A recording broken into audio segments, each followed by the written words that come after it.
Hello everyone, and welcome back. There are certain mornings when the world seems steady. The light comes in the same way, the coffee tastes familiar, and the air hums with the sound of something working as it should.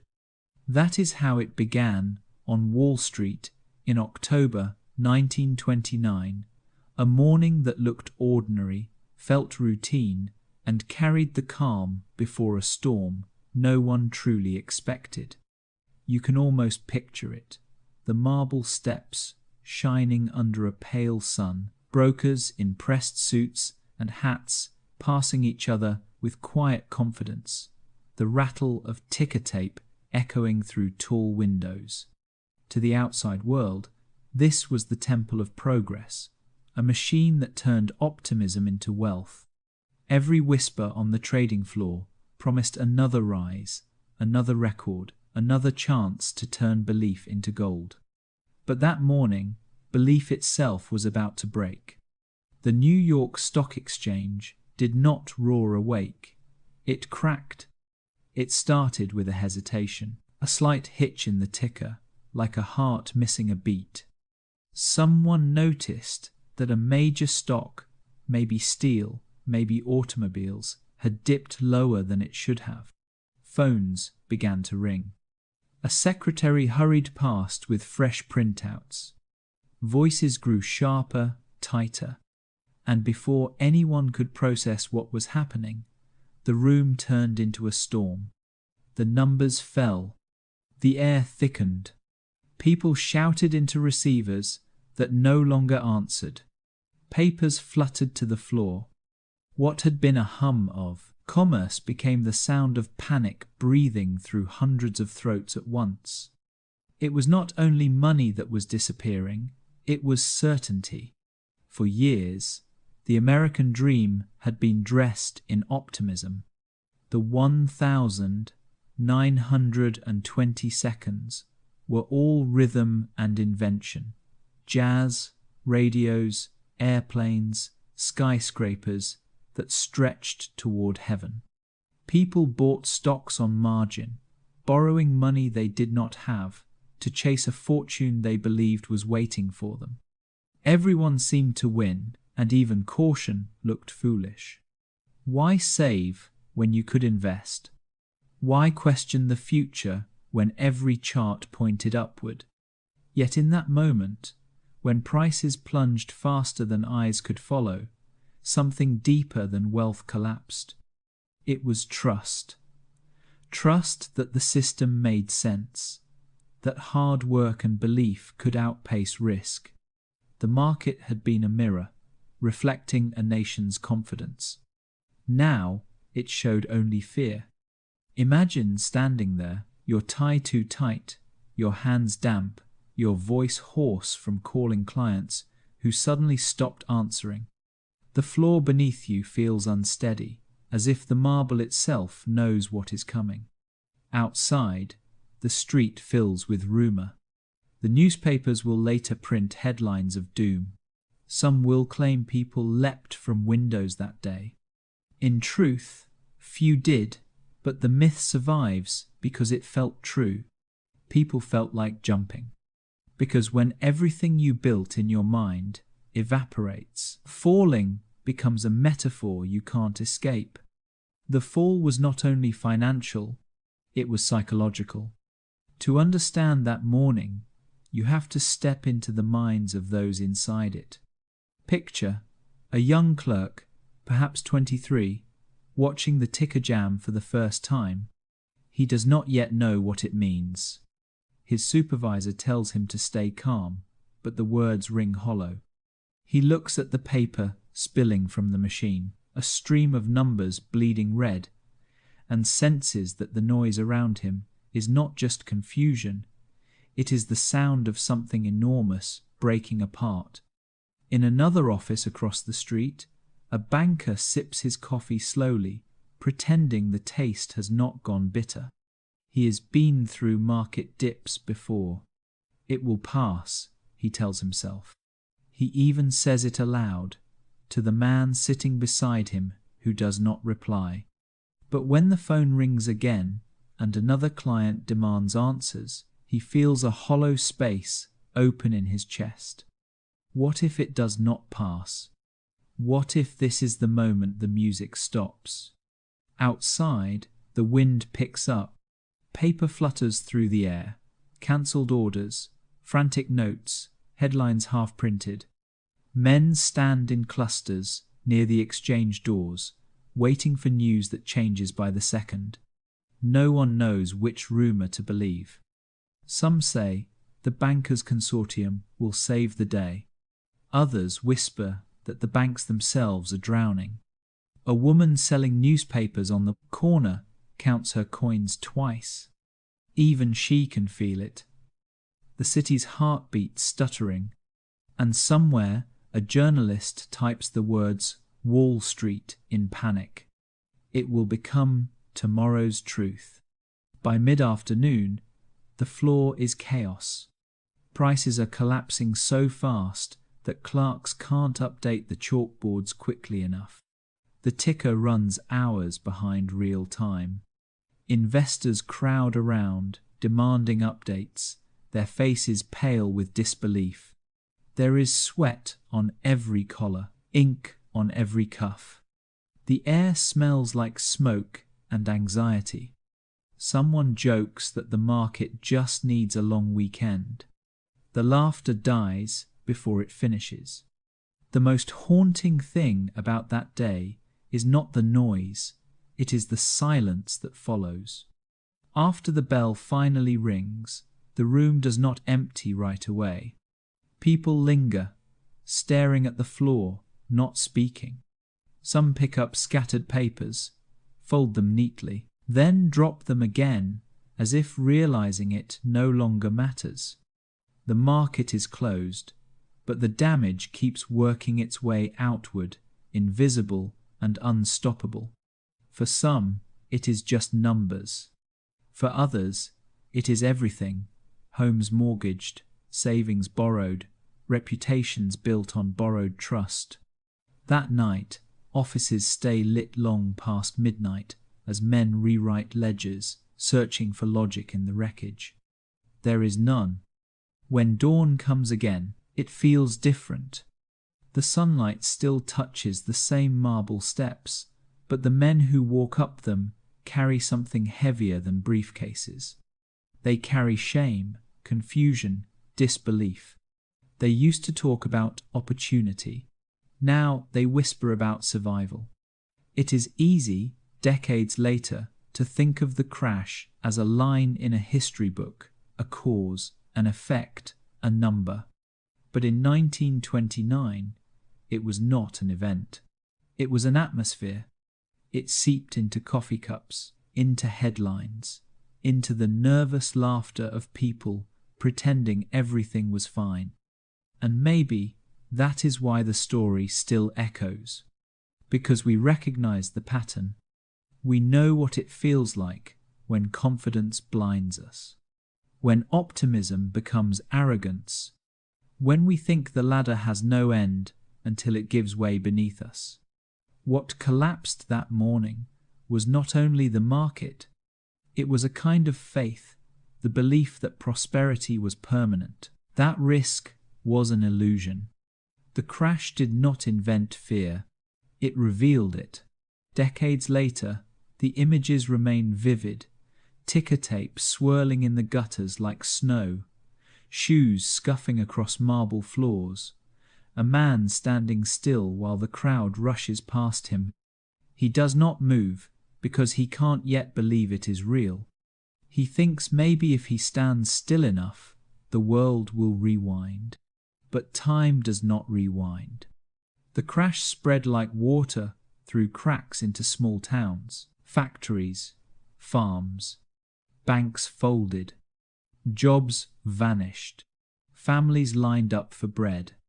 And yet, at the center of it all, the moment of collapse remained strangely quiet.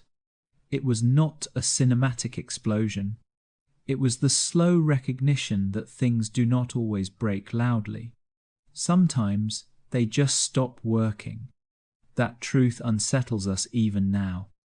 Because most people imagine disaster as visible, flames, alarms, screaming crowds.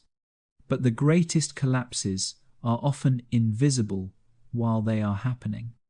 They begin as hesitations, ignored warnings, small patterns no one wants to see. The men and women of 1929 did not wake up planning to witness history. They woke up planning to work, to trade, to meet clients for lunch. By sunset, some of them no longer had jobs, homes, or confidence. The world had shifted beneath their feet, and there was no script for what came next. Yet, amid the wreckage, something else quietly persisted. People still gathered for dinner, even if the portions were smaller. Someone still played a piano in a dim bar, the melody softer but alive. The city did not vanish. It adapted. The same buildings that echoed with panic by day glowed faintly with resilience by night. That is the paradox of collapse, destruction, and endurance share the same space. Even as things fall apart, life keeps going in stubborn, quiet ways. Looking back, the crash seems inevitable, a correction waiting to happen. But inside that moment, it was chaos without context. No one knew how deep it would go or how long it would last. That is what makes it haunting, the unknowing, the realization that certainty is a luxury, not a guarantee. So, when we talk about the moment of collapse, we are not really talking about Wall Street or stocks. We are talking about the instant when reality reclaims its power from illusion. When the story we have told ourselves about wealth, about progress, about control meets gravity, and gravity always wins. In the days that followed, people searched for reasons, for villains, for signs they should have seen. Some blamed speculation, some greed, some fate. But the truth was more ordinary. The system was built on faith, and faith is fragile when measured in dollars. Still, there is something deeply human about it. The need to believe, to trust that the line keeps going up, to think we have finally mastered uncertainty. Maybe that is why the story of 1929 feels timeless. Because it is not just about markets. It is about us. We build things, businesses, identities, dreams, and we forget that they rest on something as uncertain as confidence. We celebrate the rise and ignore the cracks. Until one morning, the light hits differently, the ticker stutters, and the hum turns to a roar. That is the sound of illusion breaking. And yet, even then, the story is not over. Because for every collapse, there is someone who stays, who rebuilds, who refuses to let fear write the ending. The crash was brutal, yes, but it was also a reminder that even in failure, there is proof of endurance. When the dust settled, the marble still stood, the sun still rose, and the world kept trying. Maybe that is the quiet truth hidden in the noise of 1929, that we fall, we panic, we lose, but then, somehow, we live again. There is a particular kind of silence that only exists before something breaks. Not the silence of peace, but the silence of too much ease.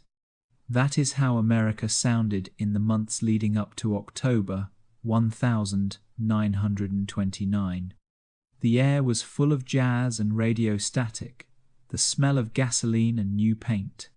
Cars were multiplying on the roads, cities were glowing brighter each night, and people spoke of prosperity as if it were permanent. The decade had rhythm, fast, shiny, confident. Factories roared, stock prices climbed, and optimism became the country's favorite currency. If you had lived in that time, You would have felt it everywhere. Every newspaper headline bragged of records broken. Every neighbor seemed to have a new plan to get in on the market. Housewives, teachers, clerks, and taxi drivers were buying stocks on borrowed money, their faith in growth stronger than any regulation could restrain. It was not greed so much as collective belief, a conviction that modern America had outsmarted risk itself. The stock ticker became a kind of heartbeat for the nation. Every uptick whispered, "We are safe." Every small dip was brushed off as healthy correction. The economy had become a mirror of human confidence. The higher people felt, the higher the numbers rose. And as long as everyone believed, the illusion held. It is easy now to see it as naivete, but at the time it felt like destiny. The war was over, technology was booming, and credit was the magic word that turned wishes into reality. Banks encouraged loans. Advertising told people that success was a right, not a privilege. "Buy now, pay later," said the slogans, and people listened. The atmosphere was so full of progress that doubt looked like failure. Those who warned about speculation were mocked as gloom merchants. The press called them prophets of panic. Nobody wanted to listen to caution when the orchestra was playing so loud. In the middle of all that noise stood Wall Street, a canyon of stone and ambition. Inside the exchange, the rhythm of success was physical, the ticking machines, the voices of traders echoing off marble walls, the faint metallic scent of coins and ink. Men in pressed suits would arrive early, carrying the confidence of a country that had never truly lost. One of them might have been you. You wake early, put on your best tie, and walk through the canyon of skyscrapers. The morning air smells like rain on concrete. When you stop for a newspaper, the headline reads, "Stocks reach new highs." You fold it neatly, as if it were proof that the world works exactly as it should. Your office is a blend of order and energy. A secretary sharpens pencils. The ticker machine clatters in the corner. You hang your coat, nod to your colleagues, pour coffee into a china cup. The routine feels solid, like stone. The phone rings every few minutes. Clients eager to buy, never to sell.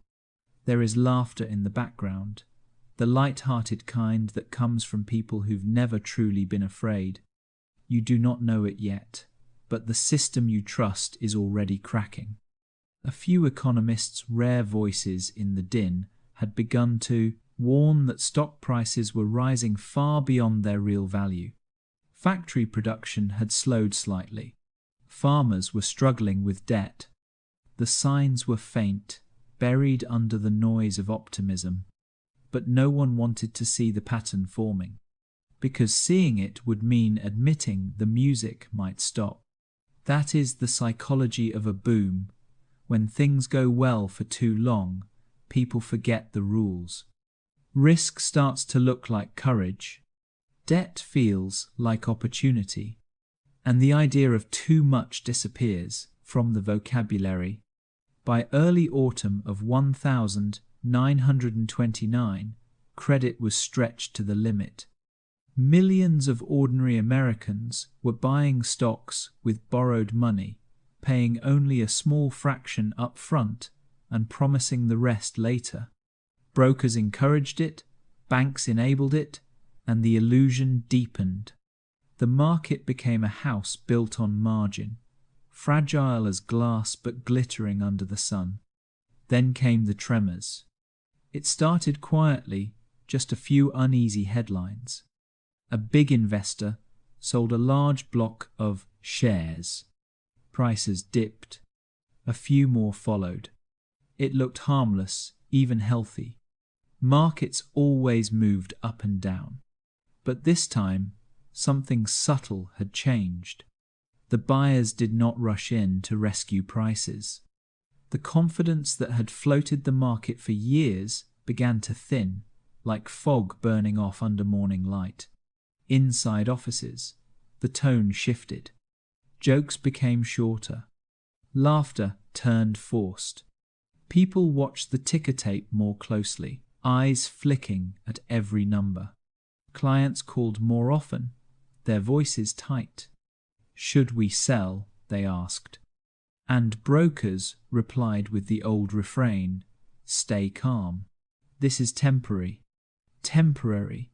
It is a word that holds hope and denial at once. As the days passed, the dips deepened. Some stocks fell faster than others. A few small banks started recalling loans. That is when the calm began to crack. Because the market was not just a financial system, it was a mood. And once moods turn, they rarely turn back gently. Rumors started to circulate. Some claimed a major firm was about to fail. Others said powerful bankers were meeting in secret to stabilize prices. Reporters lingered near the exchange steps, listening for hints. Every whisper became a spark, every headline a gust of wind. By the third week of October, tension was thick enough to taste. People began skipping lunch to watch the board. The ticker machine, which once sang a song of endless growth, now rattled like a nervous heartbeat. And yet, strangely, life outside Wall Street remained deceptively normal. Uptown, jazz bands still played. In small towns, people went to the movies, unaware that the world's richest market was teetering. Even on the trading floor, between the waves of anxiety, men still smiled. Because how could the dream end? How could something so vast, so sure of itself, simply fail? That is the cruel beauty of bubbles. They feel eternal until the moment they burst. It is said that the real crash was not a single day. It was a slow motion, unraveling. Each moment of calm only disguised the next wave of collapse.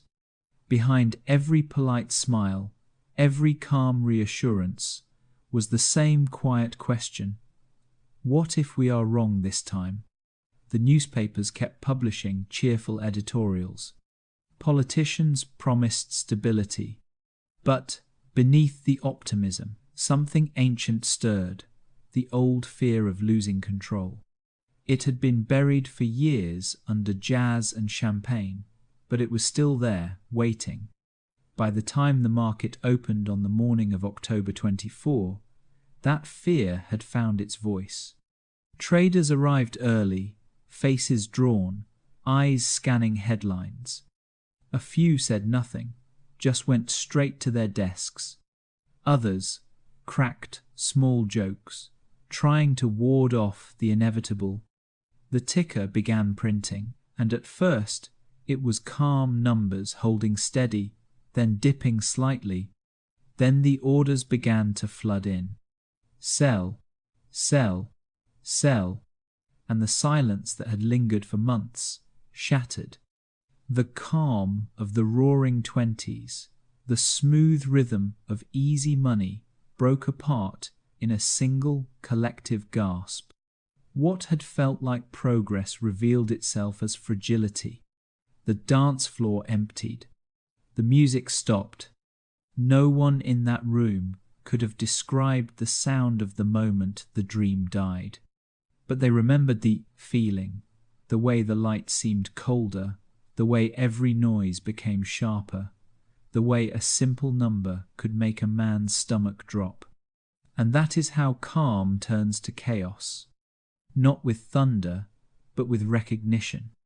When you look back at photographs of those days, the faces tell the story better than any statistic.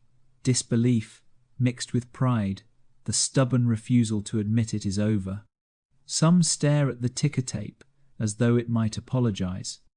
Others stand at windows, silent, watching the city move on without them. The truth is, the crash did not begin when the market fell. It began when people stopped believing it could not. Before October, success was a habit. After October, it became a memory. The same men who once celebrated gains now clutched newspapers with trembling hands. Families who had spoken of vacations now spoke of rent. The same optimism that had built the decade turned into its undoing. From calm to chaos, the distance is smaller than we think. It is measured not in numbers, but in trust. That is why history keeps echoing this story. Not because of how much money was lost, but because of how quickly belief can vanish.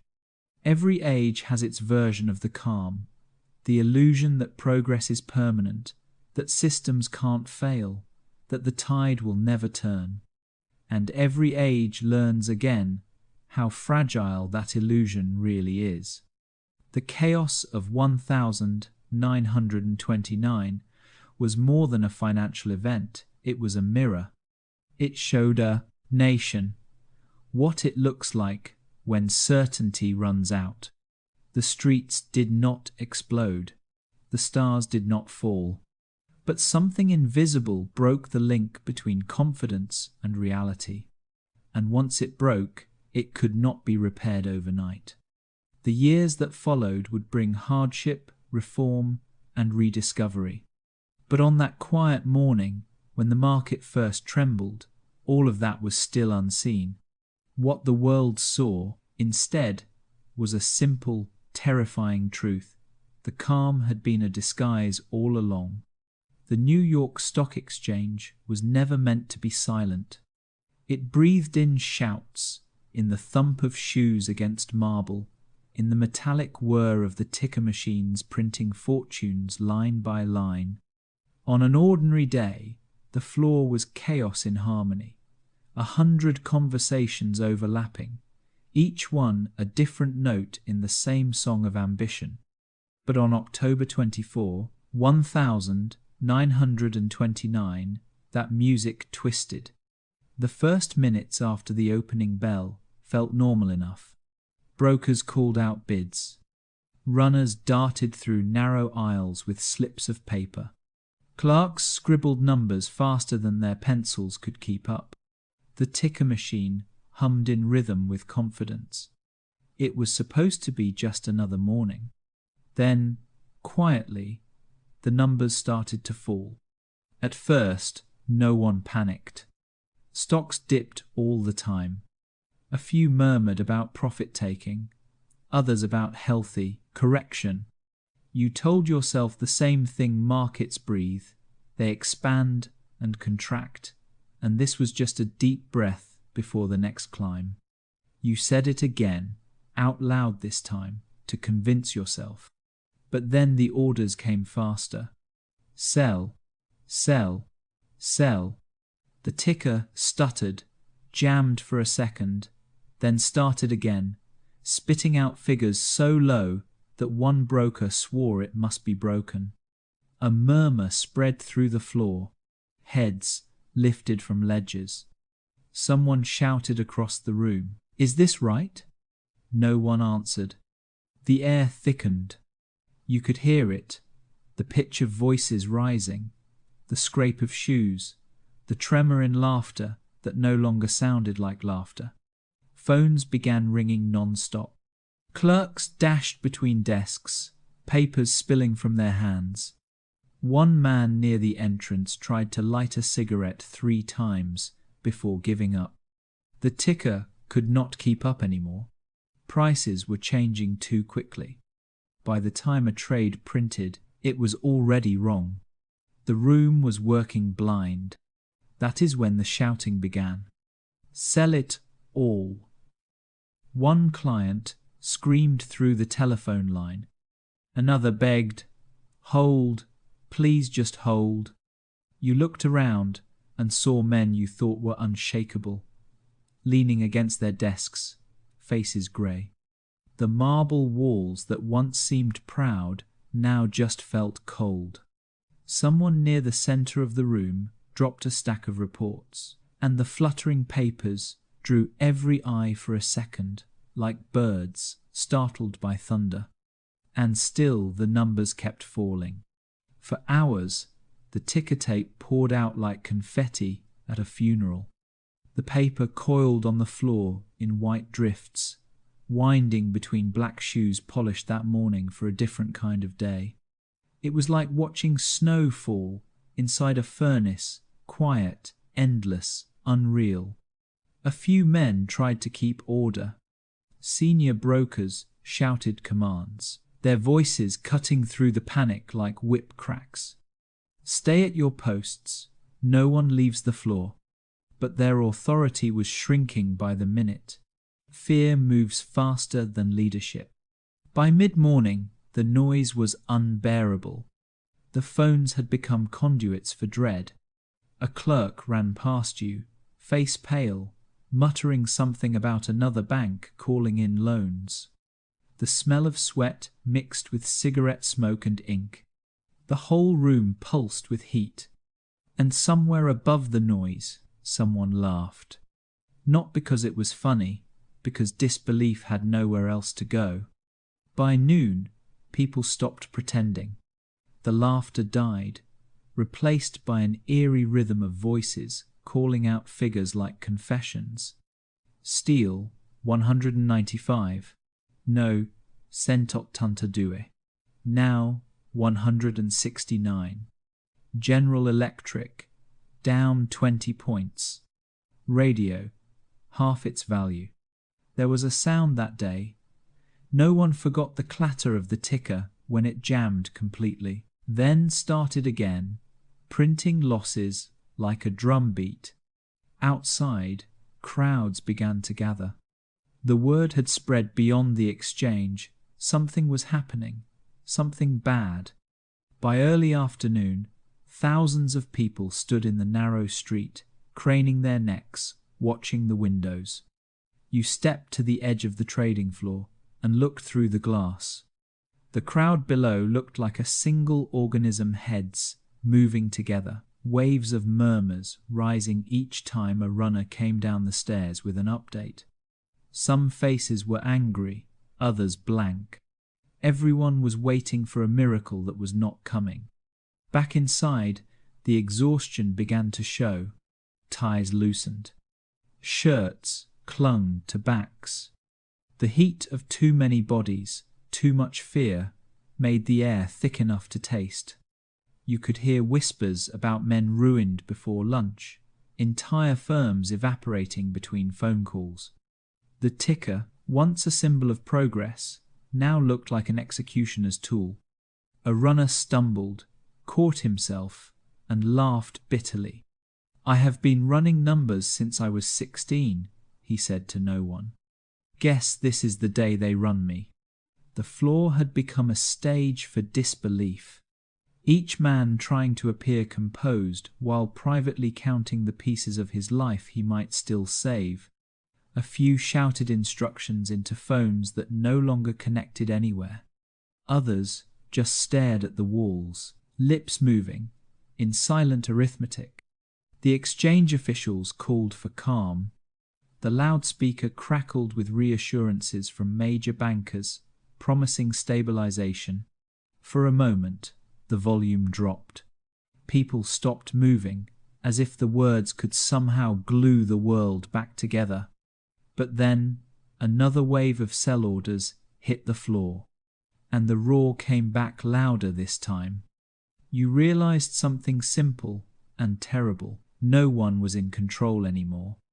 That was the real shock, not the losses, not the numbers, but the discovery that the entire system everyone trusted was running on faith alone. The structure had no engine once. Belief stopped powering it. It is said that people fainted that day. A few did, but most stayed standing, out of pride, out of habit. They kept writing, shouting, trading as if the performance could change the ending.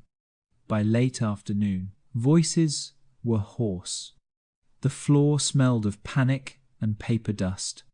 You saw one of your colleagues, an older man with silver hair, staring at the ticker as if it were an old friend dying in front of him. When someone touched his shoulder, he flinched. Then, quietly, he said, "It is all gone." Those words carried farther than he intended.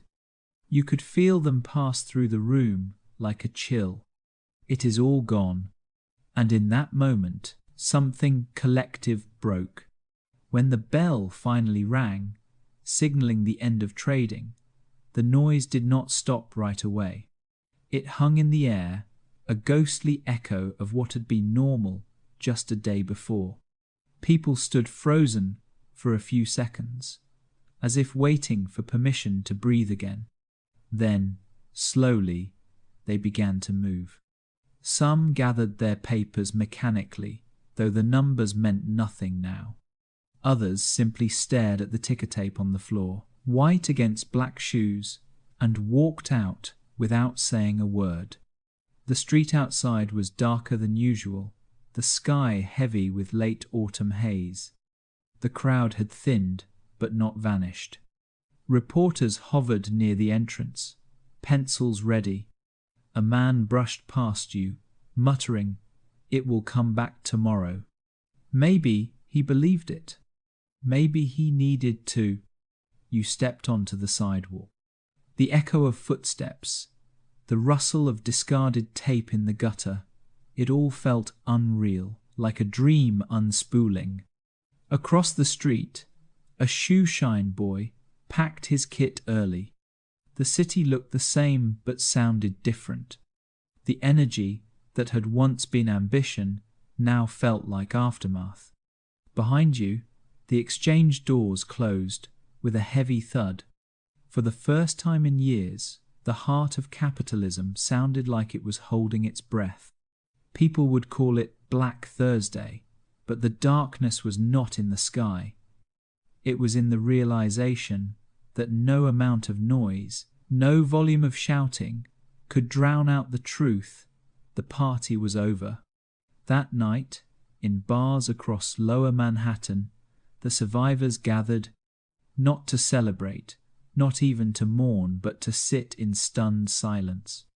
Drinks went untouched. Conversations started and died in mid-sentence. Someone ordered another round, then left before it arrived. The trading floor had followed them there, the echo of the day replaying in their heads. The paper snow, the smell of sweat and ink, the moment when the numbers turned from fortune to fiction.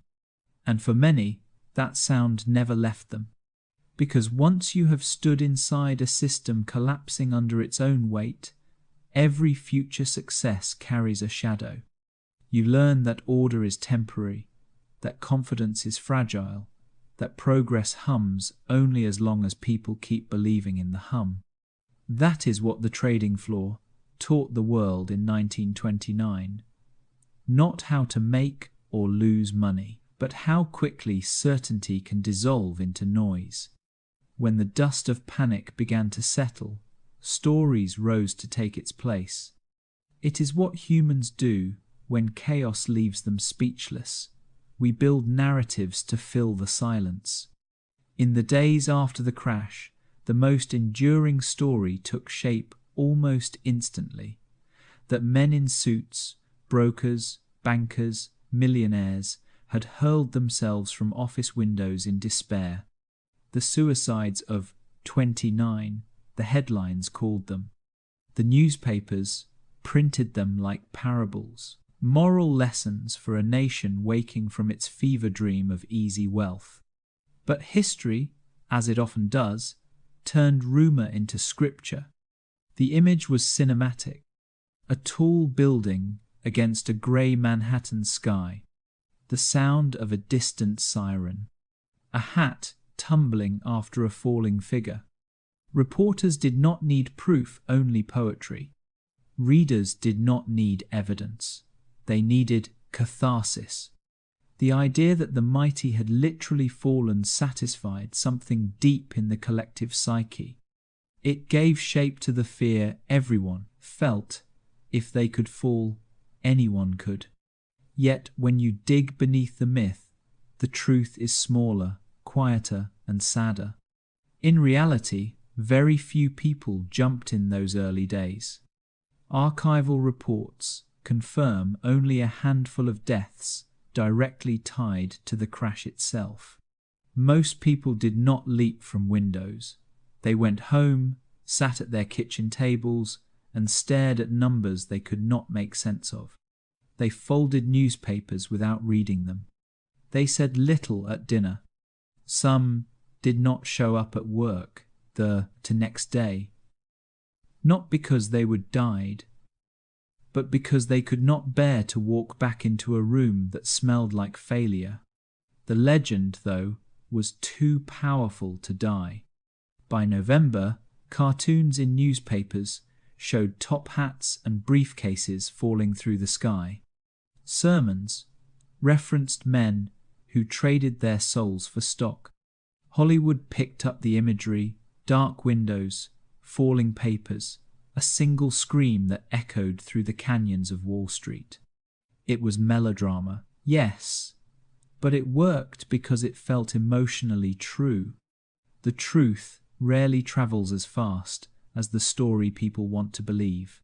To understand why that myth took hold, you have to see what it represented. The 1,920 seconds had been an age of upward motion, literally and symbolically. Skyscrapers reached higher each year, each new one promising that ambition could outclimb gravity. People believed in vertical progress, from poor to rich, from clerk to executive, from renter to owner. Up was the word of the decade. So when the crash came, falling became the only metaphor that made sense. The newspapers were not just describing tragedy, they were translating emotion. The fall from a window stood for the fall from illusion. It was the physical embodiment of the phrase, "the bottom dropped out." It turned an abstract financial collapse into something visceral. There is a strange human comfort in that. When we can visualize a disaster, we think we understand it. We say, that is what it looks like, men jumping from windows. It is neater than the truth, which is harder to digest, that collapse often happens in stillness, in silence, in invisible ways. Some historians suggest that the myth grew because people needed punishment. The 1,920 seconds had been a party. The crash was the hangover. It was not enough for wealth to disappear. It had to be atoned for. The image of men plunging from buildings felt like moral justice, a balancing of cosmic scales. Yet, if you had walked the streets of Lower Manhattan that week, you would not have seen bodies. You would have seen men walking slowly, hands in pockets, staring at the pavement as if it were suddenly unfamiliar. You would have heard quieter sounds, the soft rip of ticker tape underfoot, the distant hum of traffic, the muffled sob of someone trying not to make a scene. That is the real sound of despair. Not screaming, just the absence of what used to be normal. There was one story that did happen. A clerk named Mrs. Pand. Borowski, who worked for a brokerage firm for nearly 3 decades, fainted from exhaustion and later took her own life. It was tragic, but it was also ordinary, not the cinematic leap people imagined. She was not rich. She was not reckless. She was tired. And maybe that is what made the myth thrive. The real tragedy was too small to headline. Ordinary exhaustion does not sell newspapers. Epic downfall does. Soon, the myth traveled beyond New York. Papers in Chicago, London, and Paris reprinted exaggerated accounts of brokers reigning from skyscrapers. Each retelling added more bodies, more drama. It became not just an American story, but a global cautionary tale, a reminder that capitalism, like Icarus, could fly too close to the sun. The power of that image lingered for decades. During later recessions, 1946, 1987, 2008, the same headlines reappeared. Will history repeat itself? The photograph of Wall Street's facade, the shadowed windows, the fear of falling, it has become shorthand for financial apocalypse.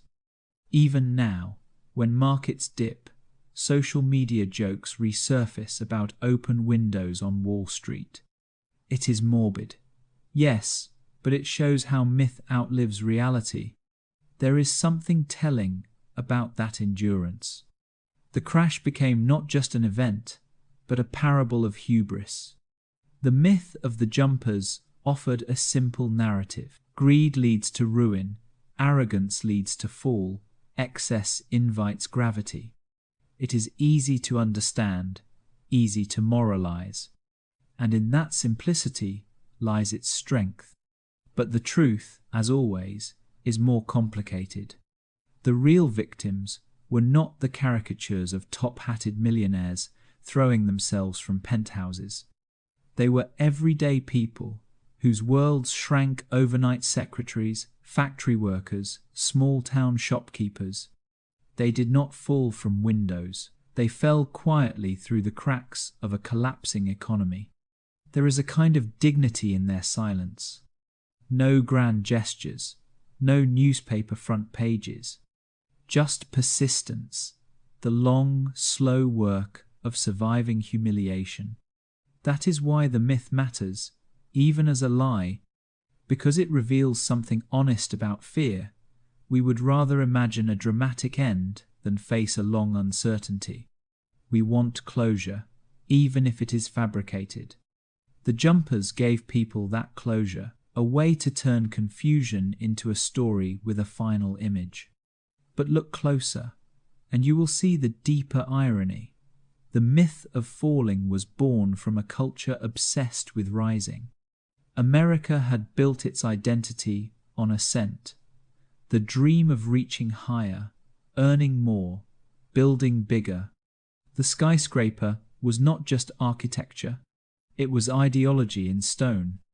Every floor up meant success, and the sky itself became a symbol of limitless potential. The fall was never supposed to happen. So when it did, it needed myth to make sense of it. In that way, the story of the jumpers was not about suicide. It was about disillusionment.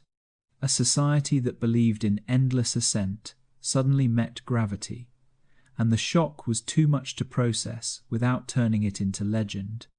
Decades later, historians, journalists, and economists have debunked the tale again and again.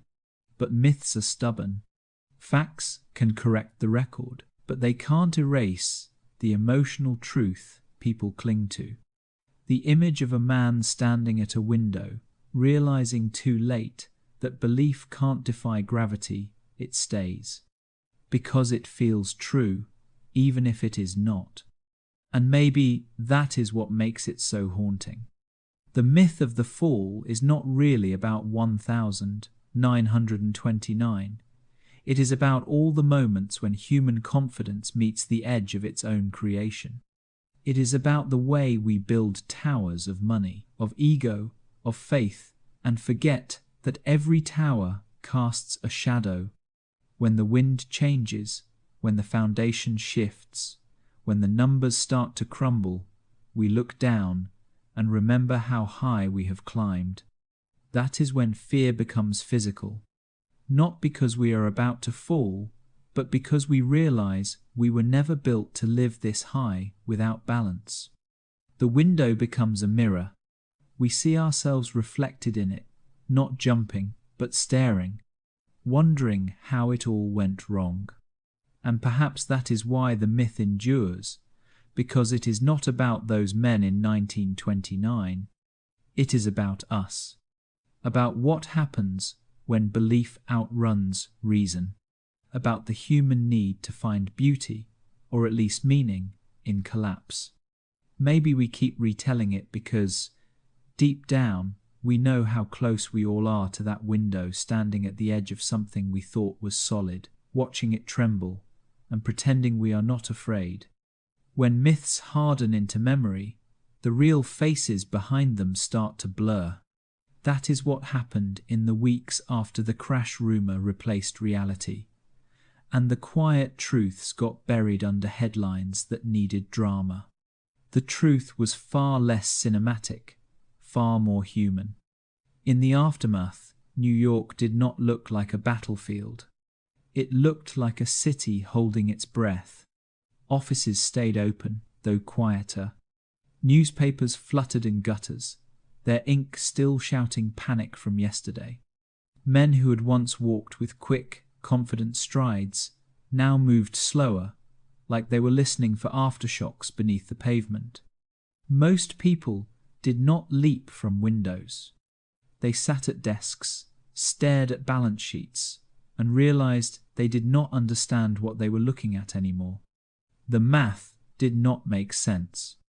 The numbers refused to behave. They had been trained to believe that the market followed rules that rewarded intelligence, hard work, and timing. But now, the rules had vanished overnight. Logic dissolved with capital. It was as if gravity had suddenly changed direction and no one had received the memo. That is how disbelief begins, not in shouts, but in silence. There is an image that appears again and again in eyewitness accounts, men staring at ticker tapes as though hypnotized. They would watch the paper unspool, their hands trembling slightly, reading losses that grew faster than comprehension. Some tore the tape in half and threw it away, as if breaking the paper could stop the fall. But nothing stopped. One broker, interviewed years later, said he remembered a particular sound, a faint clicking from the ticker, irregular, mechanical, unfeeling. It was like a heart monitor after the patient's gone, he said, still moving but meaningless. That sound became the soundtrack of the Depression before the Depression, the moment when hope turned into arithmetic and arithmetic into grief. Take Harold, for instance. Not a real name, but a real story. He had worked 12 years for a brokerage firm on Broad Street. Started as a runner, made partner just last spring. He had a wife named Louise, 2 children, and a small house in Queens. They had just bought a piano on credit. On the morning of the crash, Harold arrived early, optimistic as ever. By afternoon, he had lost not just his savings, but the firm's entire client fund. When he came home that night, he sat at the kitchen table long after everyone else had gone to bed. Louise found him still in his suit, tie loosened, staring at nothing. "What happens now?" she asked. He did not answer. Not because he did not know, because he could not believe there was an answer. The next day, he went back to work. So did everyone else. That is one of the things the legend forgets. People kept showing up. They typed memos, they made phone calls, they drank coffee that tasted of ash, and they kept pretending that stability might return. The world had ended, but the office still opened at 9. Reality, as it turns out, is more stubborn than myth. Another story, Miriam, a secretary in her 40s, who worked for a shipping company that had invested heavily in steel. She was not rich, not even close, but she would trusted her employer's optimism. When the market fell, so did her job. In a letter to a friend, she wrote, "The hardest thing is not hunger, but the silence. Everyone walks around, pretending not to be afraid. That line says more than any headline ever could. The silence after the crash was its own kind of grief. Banks tried to project calm. Brokers assured clients it was temporary. Even as companies folded, the city clung to performance. Newspapers printed smiling photographs of bankers stabilizing the market, as if confidence itself could be rebuilt through posture. But behind the facade, exhaustion set in. Doctors reported more cases of insomnia, anxiety, ulcers. Churches saw new faces every Sunday, men who had not prayed in years, suddenly sitting in pews, not out of faith, but out of confusion. Even the bars changed tone. Laughter turned quieter, eyes more distant. In truth, very few people chose dramatic endings. Most endured the long, slow one, the kind of despair that stretches into habit. In one account, a messenger boy who worked near Wall Street described finding an older broker sitting on a bench, his briefcase still beside him. The man asked the boy for the time, thanked him, then said, "Do not ever borrow what you can't understand." That line stuck with the boy his whole life. He told it decades later to a reporter, long after anyone remembered the man's name. But that one sentence captured the reality better than any myth. The crash was not a single explosion of tragedy. It was thousands of small implosions, private and unseen. And that is what makes it more haunting. Because a myth, for all its horror, is clean. It has a beginning and an end. The truth does not. It lingers. It grows quieter but heavier. It follows you home. For the people who lived it, the worst part was not the loss of money, it was the loss of direction. The stock market had been a compass, pointing toward progress. Now it spun wildly, and no one knew which way was up. Imagine waking every morning to the same skyline, the same streets, the same sounds, but everything underneath has shifted. That is what it felt like to live in New York after the crash. Outwardly unchanged, inwardly unmoored. And yet, within that quiet unraveling, small acts of grace appeared. A clerk slipping a few coins to a messenger so he could eat. A tailor mending suits for free because men still need dignity. A cafe owner keeping lights on late so people had somewhere warm to sit without questions. These moments do not make it into history books, but they mattered. They were reality, too, the soft counterweight to collapse. The legend of the window jumpers made the story grand. The truth made it human. And maybe that is why the truth gets forgotten, because it does not fit neatly into headlines. It does not explode, it erodes. But eroding takes courage. The men and women who stayed, who rebuilt, who learned to live without certainty, they carried the real burden of that era. They did not leap, they endured. Years later, when historians asked survivors what they remembered most, few mentioned panic. Most mentioned the quiet, the long walks home, the taste of cheap coffee, the feeling of walking into an office and pretending it still meant something. One said, "It was not the crash that changed us. It was the days after, when we realized the world goes on, even when you do not know how to." That sentence might be the truest thing ever said about 1929. The stories that survive of ticker, tape, of falling men are convenient symbols. But the reality behind them is more intimate, more painful, and somehow more hopeful. It is about the slow, stubborn nature of survival. Because when belief collapses, something else quietly rises to replace it not immediately, not cleanly, but eventually. Faith returns in smaller forms. A man sweeping the same steps every morning because routine is the only thing left to trust. A woman setting the same table even when dinner has grown meager. People learning that the opposite of collapse is not recovery, it is endurance. So maybe the myth had its place. It gave shape to a fear too big to name. But the truth, the real, unembellished truth, is what teaches. It reminds us that most of the world does not end in spectacle. It ends in silence, and then, if you are lucky, it begins again. And that is the part worth remembering, not who jumped, but who stayed. If you want to understand a collapse, do not start with numbers. Start with people. Statistics can tell you how deep the crash went, but they can't tell you what it felt like to sit in the middle of it.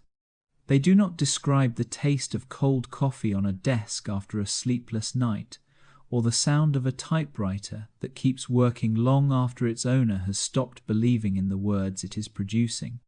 The crash of 1929 was not an abstract economic event. It was a collection of faces, gestures, pauses. It was Harold, adjusting his tie one last time before stepping into an office that no longer existed. It was Louise, hiding an unpaid bill beneath the sugar jar so her children would not see it. It was the boy in the shoeshine chair, overhearing businessmen whisper the word ruined as though it were contagious.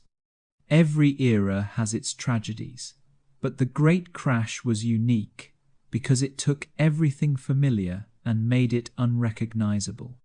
The city still looked the same towers, same avenues, same rhythm of traffic, but something invisible had shifted inside the people who walked those streets. One of the most haunting portraits from that time comes from a photograph. A man in a dark coat, standing at a newspaper stand, reading the headlines that announce the market's fall.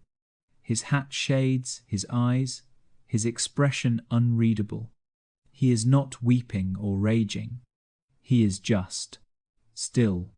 You can almost feel him calculating what parts of his life are gone and which might still be recoverable. That expression became the mood of a generation, quiet shock mixed with reluctant dignity. In office buildings across Manhattan, clerks went on typing. The rhythm of work became a shield against despair. They balanced ledgers already meaningless, filed papers that no one would ever read again. The small, mechanical gestures were how people survived the absurdity of it all. You see it again and again in accounts from that winter. The ordinary stubbornness of continuing. A banker whose firm had folded still polished his shoes each morning, rode the train downtown, and sat on a park bench near his old office from 9 to 5. When a friend asked why, he said, "It is easier to pretend I am late than unemployed." There is a strange nobility in that kind of denial. It is not self-deception so much as self-preservation. Others responded differently. A young broker named Alan left Wall Street entirely and began selling apples from a wooden crate. At first, it was survival. Later, it became routine.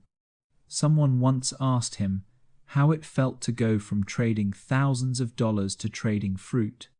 He shrugged and said, "The profit margin's better. The risk is smaller." That is the kind of humor that keeps people from breaking.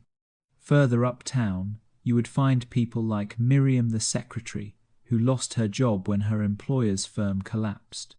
She started typing letters for neighbors to earn a few cents.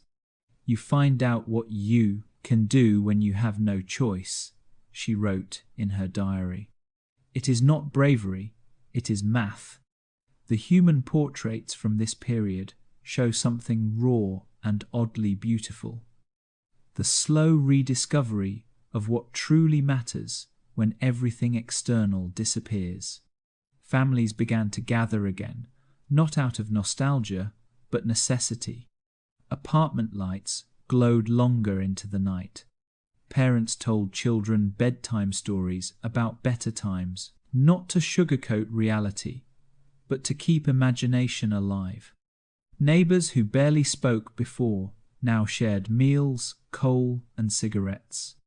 That kind of closeness is born only in scarcity. For those who lived it, the crash stripped away the excess noise of success, the pride, the competition, the endless chase for more, and left behind the simplest truth: survival is a communal act. In soup kitchens that sprang up across the city, men who had once argued about investments now stood side by side, bowls in hand, waiting in the same line. There were no stocks there, no portfolios, no social ladders, only hunger, humility, and the faint smell of broth. There is an account from a volunteer at one of those kitchens who said that people never looked ashamed to eat. They looked grateful to be recognized.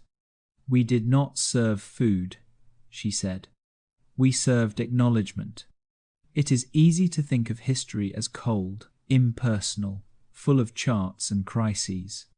But beneath every statistic is someone who laughed less that year, someone who learned to sew instead of shop, someone who started walking everywhere because the streetcar was too expensive.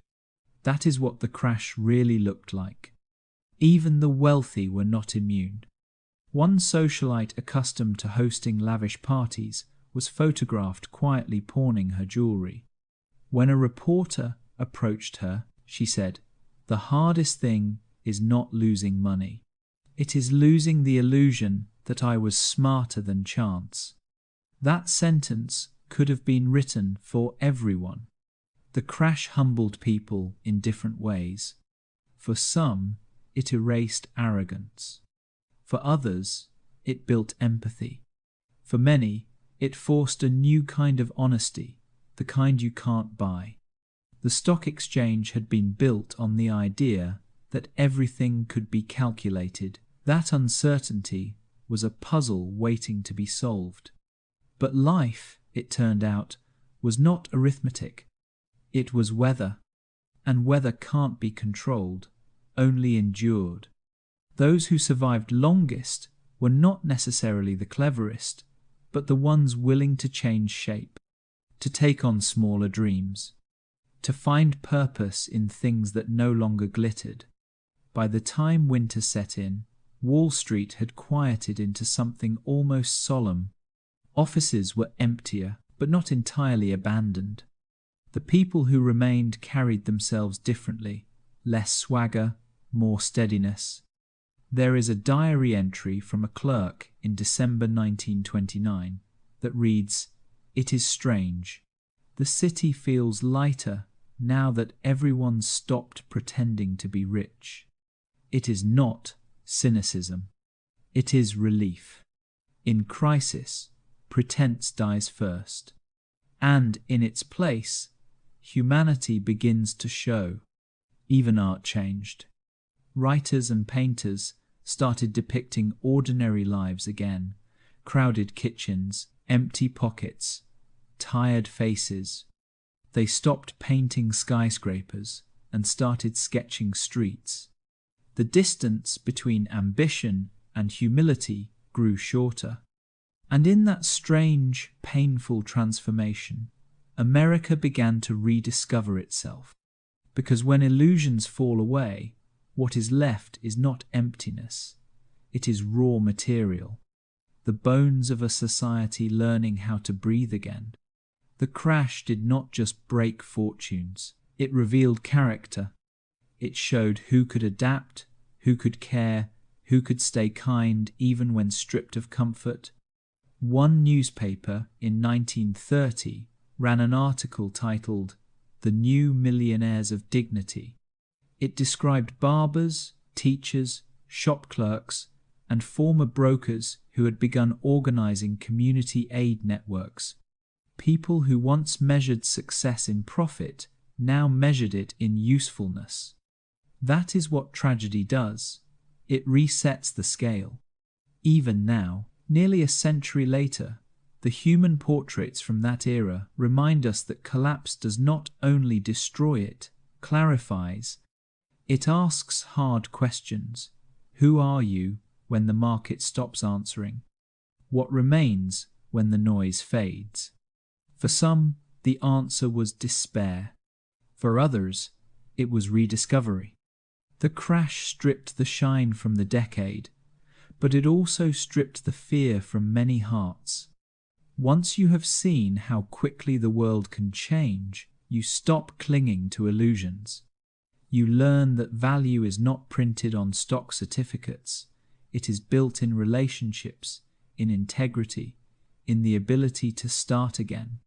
There is a photo from 1930 that captures it perfectly. 3 men standing in the snow outside the exchange, sharing a cigarette, laughing quietly.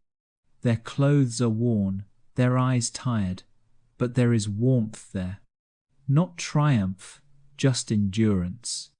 And maybe that is the real portrait of 1929. Not despair, not chaos, not wealth turned to dust, but people rediscovering each other in the ruins. Because in the end, history does not remember the crash for its numbers. It remembers it for what came after. The way ordinary lives, stripped of pretense, learned to survive together. And that, more than any market recovery, was the truest form of wealth they ever found. The first shock of the crash hit fast, but its echo lasted years. It rippled outward from Wall Street into every ordinary life, seeping into kitchens, schools, and factory floors. What had begun as a problem of markets soon became a problem of mornings, how to face one more day when the familiar structure of the world had quietly disappeared. At first, people spoke of it as a downturn, a temporary setback. The newspapers urged patience. Politicians promised swift recovery. But by the winter of 1930, the optimism had thinned, replaced by something quieter and more enduring: fatigue. Factories slowed, then stopped. Storefronts, once glowing with electric signs, went dark. The word closed began appearing in more windows than anyone wanted to count. Men who had worked all their lives found themselves walking the streets in suits that no longer belonged to any job. If you passed through Lower Manhattan at dawn, you would see them standing in line outside employment offices, anxious, restless, holding hats in their hands. Some still carried briefcases, though they were empty now. It was not vanity, it was identity. The briefcase reminded them who they had been. One of those men, a former accountant, told a reporter that he kept going downtown each morning because his children thought he still had a job. "I can't bear to let them know yet," he said. "They still ask how work was." There is a kind of heartbreak in that sort of love, the tenderness of pretending for someone else's sake. By spring, the crisis had grown visible. Breadlines wound around corners, stretching through neighborhoods that had once seemed untouchable. The first soup kitchens appeared in church basements and community halls. Inside, the air was heavy with the smell of cabbage, the murmur of quiet gratitude. A volunteer recalled how silent those rooms were. They did not talk while eating. They did not want to draw attention to hunger. They wanted to disappear. That silence carried across the country. It was not the silence of peace. It was the sound of endurance. In small towns, the rhythm of life changed shape. Farmers, already struggling under debt, now found no buyers for their crops. They watched wheat rot in fields, while families in cities went hungry. Some began trading directly, bartering milk for fuel, flour for repairs. Money had become too abstract to matter. Even the cities learned new rituals. On Sunday afternoons, you would see families walking together, not to shop, but simply to pass time. Parks became sanctuaries, free, open, a place where no one asked for proof of solvency. In those walks, something tender emerged. Fathers pointing out pigeons to children, couples sitting quietly on benches, the shared relief of realizing that not everything costs money. Still, the daily grind of survival took its toll. Landlords began evicting tenants who fell behind. Families doubled up in apartments meant for one. Streets, once elegant, grew crowded, with furniture piled on, sidewalks, chairs, mattresses, framed photographs, everything that had once made a home. People would pass by without speaking. To look too long was to admit that it could happen to you next. The loss was not just financial, it was existential. In one diary from 1931, a woman wrote, "We lost our house today. I thought I would cry, but instead I just swept the floor one last time." That is the quiet dignity that filled those years, not the heroism of grand gestures, but the small grace of keeping routine alive amid ruin. Banks, too, began collapsing one by one. Savings vanished overnight. For many, that was the final betrayal. Money was not just currency, it was trust. When it disappeared, something moral collapsed with it. People began keeping cash in jars, hiding coins under floorboards. Even when prosperity returned years later, some never trusted banks again. The human body began to carry the weight of the era. Malnutrition became common. Doctors saw new illnesses born from deprivation. Children fainted in classrooms. The lucky ones still attended school. Many dropped out to help families survive, shining shoes or selling newspapers. A teacher from Chicago remembered her students bringing sandwiches wrapped in newspaper. Some were filled only with lard or onions. They did not complain, she said. They ate slowly, like it might be their last. And yet, even in deprivation, creativity found space. People learned to repair what could not be replaced. Dresses were turned into curtains, curtains into dresses again. Shoes were resoled until the leather thinned to tissue. Mothers traded recipes for meals made from almost nothing. Bean stews, bread stretched with water, pies filled with air and hope. There is beauty in that kind of invention, even when born from despair. For some, the loss of wealth meant the gain of perspective. Without the endless climb for more, people began to look sideways instead of upward toward each other. Communities formed mutual aid groups, sharing food, work, and even music. A neighbor's piano might fill the night air again, not because life was easy, but because melody was one of the few things left unscarred by debt. The crash had leveled hierarchies in a strange way.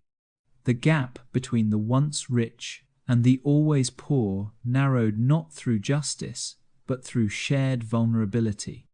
The illusion of class superiority cracked when everyone stood in the same line for soup. In that leveling, compassion returned. A barber refused payment from men looking too proud to ask for credit. A bookseller started a read now, pay, never policy. Churches and synagogues opened doors at night to those with nowhere to sleep. Ordinary kindness became the new currency. That is the part the history books rarely capture: the subtle transformation of a nation learning humility. Wall Street, meanwhile, had gone silent. The ticker that once sang with endless optimism now clicked with mechanical indifference. Brokers walked more softly. The exchange floor smelled of dust and resignation. For many, it became a symbol of betrayal, an altar that had promised salvation but offered none. And yet, people still gathered outside as if drawn by old habit. They stared up at the building like it might apologize. That is what the crash did. It replaced faith in markets with a haunting absence. The country realized, perhaps for the first time, that progress is not permanent, that wealth is not a shield, that the world can change faster than pride can adapt. Still, amid all this, life went on. It always does. Children played stickball in alleys. Couples married quietly, rings bought second-hand. Newspapers carried stories of small triumphs. A factory reopening, a man finding work after months of searching. Each success, no matter how modest, felt like rebellion against despair. And slowly, people began to rebuild, not the economy, but themselves. They learned new ways to measure worth. A good day was not one with profit, but one with food on the table and warmth in the house. Happiness shrank but deepened. By the early 1932, the country was no longer in freefall. It was in recovery of spirit. Artists began painting breadlines. Photographers captured dust and faces with quiet reverence. Writers recorded what it meant to lose and endure. The Great Depression would last years, but its emotional foundation had been poured in those first months after the crash. Resilience made from exhaustion, solidarity made from loss. And so, when we talk about the everyday consequences, we are not really talking about economics. We are talking about the anatomy of survival, about people who learned, painfully, that life is not measured by what you earn, but by what you keep giving when there is nothing left to trade. Because even when the ticker stopped, the world did not. It just found a slower rhythm, one shaped by empty pockets and full hearts. That rhythm carried them forward, through soup lines, through winters, through the long shadow of doubt. And maybe that is what history forgets most easily, not the crash, but the quiet courage it created. The ordinary grace of people who looked at the ruins of their plans, exhaled, and said, "All right, let us start again." You can measure a crash in numbers, but you can only understand it in silence. That is what lingered after 1929. Not just poverty or unemployment, but a new kind of quiet that lived inside people. For those who survived the first wave, the months that followed felt strangely hollow. It was not panic anymore. It was numbness. The city still moved, but more slowly. The sound of the ticker tape was gone. Even footsteps on Wall Street seemed to echo differently, as if the air itself had grown heavier. Everyone was pretending, in one way or another. Pretending not to be afraid. Pretending to still belong to a world that no longer existed. You would see it in small gestures. A man straightening his tie before walking into an office he knew might close by Friday. A woman polishing the same silverware every afternoon because routine was safer than despair.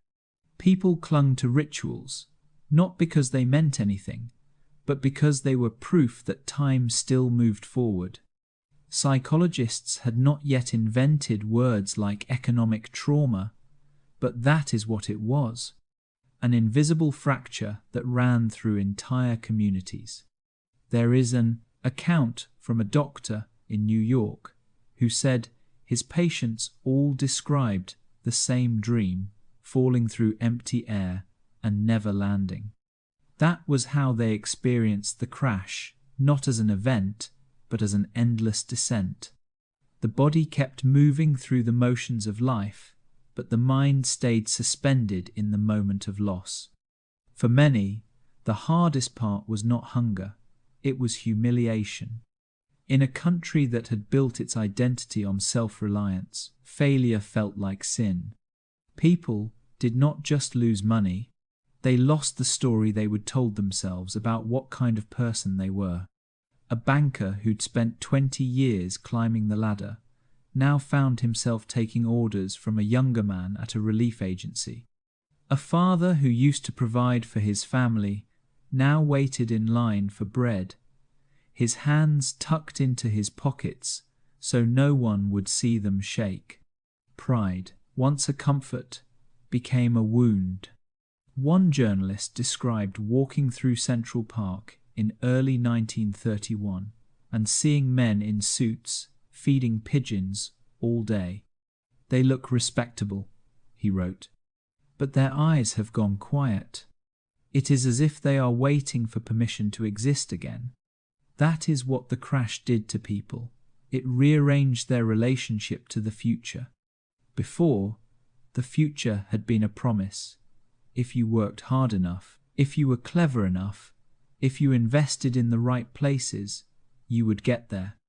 After 1929, the future became a question mark. Every assumption turned fragile. Every plan became conditional. Even the language of optimism broke down. Words like security, success, growth, they felt dishonest.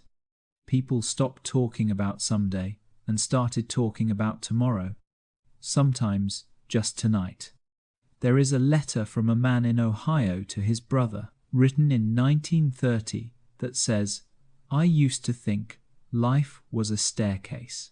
Now it feels like a hallway with no doors." That sense of being trapped between what was lost and what had not yet begun was the quietest cruelty of all. Fear began to reshape behavior in subtle ways. People saved obsessively, even when there was little to save. They avoided risk of any kind. Even laughter changed less loud, more cautious. It was as if the entire nation had developed a superstition against joy, afraid it might trigger another fall. You could feel that tension in conversations. People did not talk about making it back. They said, "I am managing. We are getting by." It was survival disguised as modesty. In that atmosphere, shame spread like a shadow. Men avoided old friends rather than admit they would lost everything. Women hid their worn shoes under long skirts. Children learned not to ask questions. The crash was not just economic, it was emotional contagion. And yet, even in that darkness, something tender began to grow, a new kind of empathy born from shared vulnerability. People who'd once competed now looked out for each other. Former executives delivered food to neighbors. Churches organized coat drives without sermons. People began to redefine dignity, not as status, but as compassion. Still, the fear of falling again never left. It lived in gestures, the way someone folded money twice before pocketing it, the way they hesitated before buying anything unnecessary, the way they measured every decision against the memory of that one October morning. Even years later, when the economy began to recover, the survivors carried invisible scars. Some never invested again. Others refused to throw away old things. One woman who had lived through it was asked decades later why she kept so many empty jars in her basement. She smiled sadly and said, "Because once I had nothing to fill them with." That is what trauma looks like when it ages. It hides in habits. The artists of the time caught that feeling better than anyone. Painters stopped depicting grand city skylines and started painting faces, hollow eyes, stooped shoulders, small hands holding newspapers. Writers filled their pages with silence, with long pauses, ellipses, unfinished sentences. The age of confidence had become the age of hesitation. Even architecture changed. The towering optimism of the 20 seconds gave way to simpler, humbler forms. Buildings that no longer shouted wealth, but whispered endurance.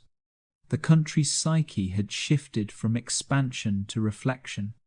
And yet, in that reflection, there was a strange sort of peace. When everything collapses, illusions go with it. What is left, while painful, is real. People began to see each other again, not as competitors, not as classes, but as fellow survivors. There is a story about a Wall Street messenger who used to deliver contracts between firms. After the crash, there was no work for him, but he kept walking the same route every day. One morning, a police officer asked why. The man replied, "Because if I stay home, I will start thinking. And if I start thinking, I will stop hoping." That line could have been the motto of the entire decade. Hope, for those years, was not loud or confident. It was small, almost invisible, a candle in a room, still filled with smoke.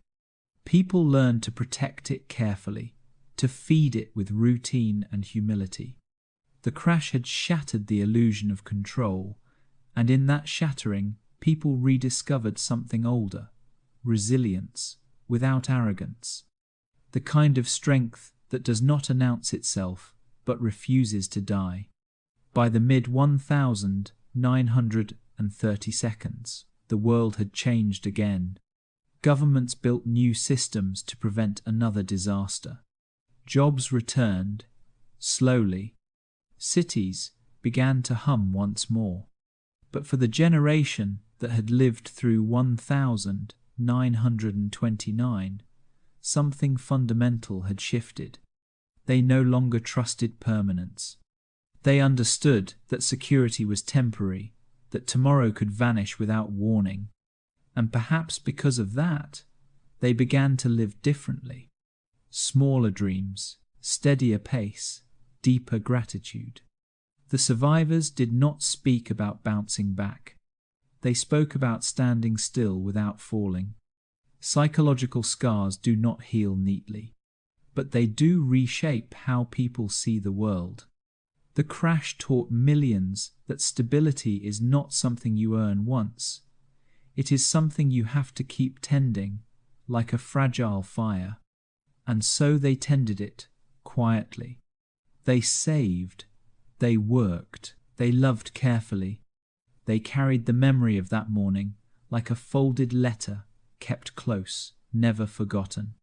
Because deep down, every survivor of 1929 knew the same truth, that prosperity is loud, but survival is silent. And it is in that silence, unsteady, humble, human, that they began, slowly, to rebuild not their fortunes, but themselves.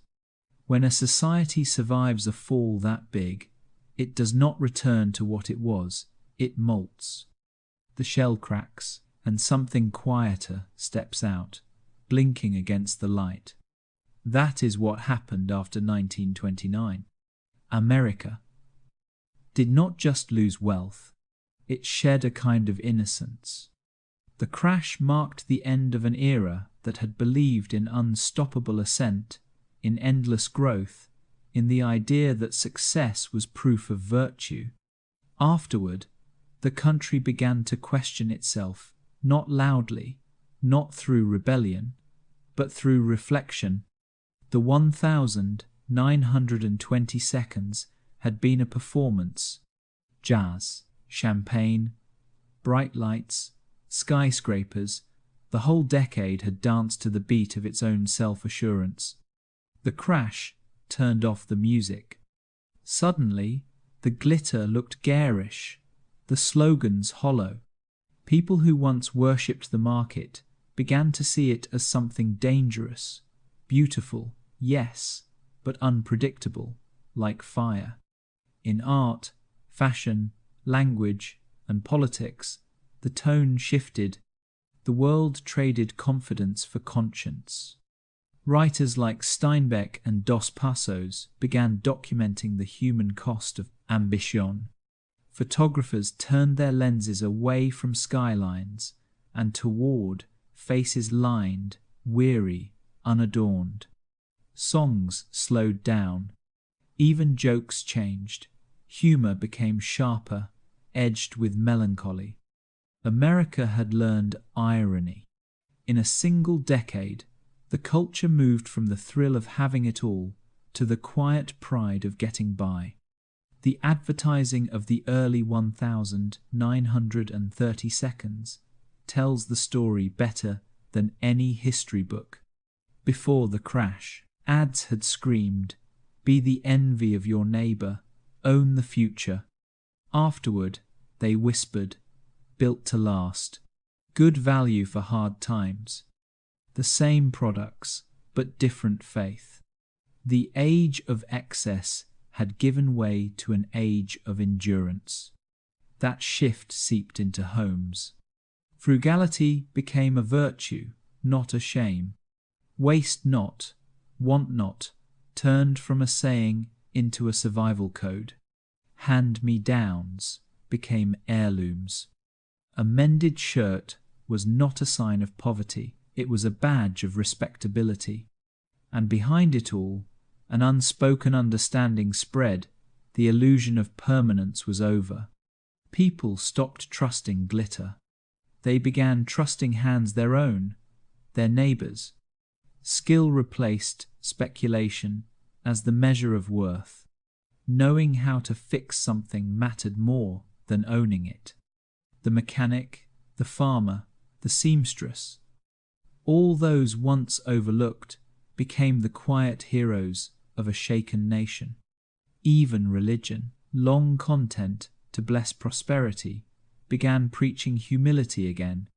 Sermons filled with talk of simplicity, of balance, of gratitude for enough. The market had once been treated like a god. Now it was just another flawed human creation, to be watched carefully, never worshipped again. That spiritual shift carried into the arts. The Hollywood of the early 1930 seconds turned darker, more honest. The glittering escapism of the silent era gave way to stories about survival. I am a fugitive from a chain gang, the grapes of wrath, gold diggers of 1933. These were not fantasies, they were reflections. The heroes were not invincible anymore. They were ordinary people trying not to drown. The same transformation unfolded in everyday conversation. Language simplified. Boasts grew smaller. The word luck replaced genius. People stopped saying when things get better and started saying if. Hope became humble, less about destiny, more about endurance. Politically, too, the country began to wake up from its fever dream of self-sufficiency. The government, once hesitant to interfere with markets, stepped into the breach. New laws emerged, banking reforms, public works programs, social safety nets. The crash had forced a moral reckoning. What is freedom worth if a single storm can destroy millions of lives? That question reshaped the national character. America became more skeptical of extremes of wealth that rose too fast, of power left unchecked. The idea of fairness, long buried under the noise of ambition, returned to the surface. People began demanding not just recovery, but justice. Yet even in that shift, something gentler was born. The culture began to value empathy again. The shared hardship of the Depression softened the lines between people. Strangers helped each other without asking for credentials. The distance between banker and farmer, between city and small town, began to narrow. Everyone, it seemed, had lost something. This shared vulnerability bred a different kind of unity, the kind that comes not from pride, but from pain. You could see it in photographs, a mother holding her child in a dust-choked field, her expression weary but unbroken. You could hear it in songs, slow and steady, voices carrying both grief and gratitude. The crash had shaken the foundations of wealth, but it had also reminded the country that dignity does not come from possession, it comes from persistence. Even fashion reflected the new humility. The extravagant flapper dresses disappeared. In their place came simpler cuts, muted fabrics, practical shoes. Clothes stopped shouting. They started listening. By the mid-1932nd, that restraint had become the new aesthetic. Clean lines, strong materials, no excess. Architecture followed suit. The Art Deco towers that rose in those years were not just monuments to beauty. They were testaments to discipline. Strength, not sparkle, became the goal. This cultural sobering up did not mean the country stopped dreaming. It just dreamed differently. The fantasy shifted from luxury to stability, from adventure to belonging. Home became the most powerful word in the American vocabulary. Home ownership, home-cooked meals, homegrown values. After years of vertigo, people wanted solid ground. And yet, within that search for stability, something quietly poetic emerged. Gratitude. When you have lost everything once, even small things start to glow. The smell of bread baking, the first paycheck after months of waiting, the sound of a neighbor's knock offering help instead of judgment. These became the new luxuries. The crash had erased illusions, but it had not erased wonder. If anything, it made wonder purer. Writers noticed it too. John Steinbeck wrote that the last clear function of man is to endure and to find meaning in endurance. That sentiment became the quiet mantra of the 1930 seconds. Endure. Not grandly, not heroically, but with grace. Even the laughter changed. People did not laugh to forget anymore. They laughed to survive. Jokes became small acts of rebellion, proof that despair had not won. You could hear it in bars, in factory lines, in the way someone would say, "At least the coffee's still hot." Humor became the new currency of hope. Looking back, the cultural transformation of the crash years was not about destruction, it was about recalibration. The country learned to see value where it had never looked before. In work, in craft, in patience, in each other. It is easy to call the Great Depression an economic catastrophe. But culturally, it was also a reckoning, a turning point between arrogance and awareness. The 1920 seconds had asked, "How high can we climb?" The 1930 seconds asked, "How deep can we care?" And maybe that is the quiet gift hidden inside every collapse. It strips away the decorations and leaves the foundation bare. And once you are staring at the bare foundation, you can finally decide what kind of world you want to build again. When the smoke cleared, America did not look the same. It looked older, wiser, more honest. The skyline was still there, but behind it lived a different kind of light, less dazzling, more human. A country that had once chased fortune now began to chase meaning. And in that pursuit, bruised but breathing, it found something it had almost forgotten: itself. History does not repeat itself exactly. It whispers. And the whisper of 1929 has never gone silent. You can still hear it every time a market chart surges upward too fast. Every time a new technology promises to change everything. Every time confidence begins to look suspiciously like faith. The faces have changed. The screens have replaced the ticker tape. But the rhythm is the same. Excitement, denial, collapse, regret. The Great Crash was not just an event, it was a pattern, a blueprint for how human optimism builds and how it unravels. Take the housing bubble of 2008. The story began differently, but followed the same emotional arc. People borrowed what they could not afford because everyone else was doing it. Banks turned risk into profit, convinced that the old rules did not apply anymore. Politicians called it innovation. Economists called it efficiency. It all sounded new, but it was not. It was 1929, rewritten in modern grammar. When it broke the same way. Panic in trading rooms, disbelief on faces, numbers falling faster than comprehension. Only the clothing had changed, suits replaced by hoodies, ticker tape replaced by glowing screens. But beneath the technology, the same fragile psychology pulsed, the ancient human refusal to believe that a climb can end. We tell ourselves we are smarter now. We have data, algorithms, regulations. We say, this time is different.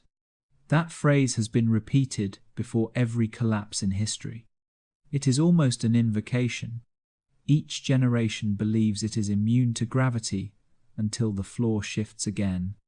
The crash of 1929 was not caused by greed alone. It was caused by forgetfulness. The belief that progress erases risk. That is what makes it timeless. Look around today. The markets are digital now, global, instant. Money moves faster than thought. A rumor can erase billions in a second. It is as if the entire world is living inside the same nervous system, and when one neuron panics, the whole body trembles. You could call that efficiency or fragility. The parallels extend beyond money. Social media feeds run on the same principle as speculation, constant motion, endless optimism, the illusion of control. Everyone's a participant. Everyone's invested in attention, in identity, in numbers that rise and fall without meaning. When those numbers drop, when the algorithm shifts, it feels almost the same.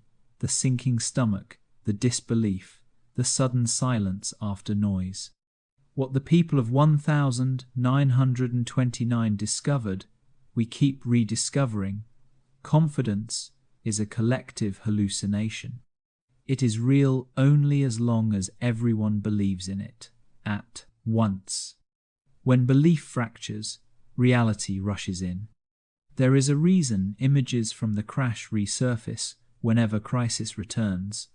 Photographs of men standing outside the exchange, newspapers clutched in hand, look eerily familiar next to shots of traders watching red screens in 2008, or cryptocurrency investors watching graphs collapse in 2022. The technology changes, but the posture is identical: hands on temples, disbelief in the eyes, the same quiet question: how did this happen again? It happened because emotion never modernizes. We think of markets as logic engines, but they are really mirrors of fear and desire. They rise when we feel safe, they fall when we do not. Every number is a story about someone's hope. Every crash is a story about that hope dissolving. Even outside finance, the same pattern shows up in how societies handle power, fame, or innovation. Every boom creates its own myth. We have evolved past failure. Then reality catches up. The myth breaks. The same lesson repeats. No system, no matter how shiny, is immune to human nature. The 1,920 seconds had the radio and the automobile. The 2,020 seconds have artificial intelligence and digital currency. Different inventions. Same temptation to believe we have finally conquered uncertainty. But uncertainty is not an enemy to conquer. It is the condition we live in. That is the part a crash tried to teach us, and the part we keep forgetting. The survivors of 1929 became a generation defined by caution. They saved jars, mended clothes, distrusted extravagance. For their children, the ones who grew up watching parents count pennies, would go on to build one of the most stable economies in history. Caution, not innovation, saved them. Now, nearly a century later, we seem to be drifting back toward amnesia. Easy credit, speculative trends, fortunes made overnight on screens no one fully understands. It is the old dream in new clothing. History does not punish repetition, it just charges interest. The crash of 1929 was the loudest version of a story that happens quietly every decade somewhere in the world. A bubble of belief expands until it touches the edges of physics, and then pop, it becomes honesty again. But honesty, though painful, is the cure. That is what people in 1929 eventually discovered. When the glitter faded, what remained was not emptiness. It was clarity. They learned the difference between growth and greed, between value and vanity. The recovery was not just economic, it was moral. You can trace that same moral arc in later collapses. After 2008 came a new awareness of inequality, of exploitation, of systems too big to fail, yet too fragile to trust. After each fall, society rediscovers humility for a while, until memory fades and the cycle begins again.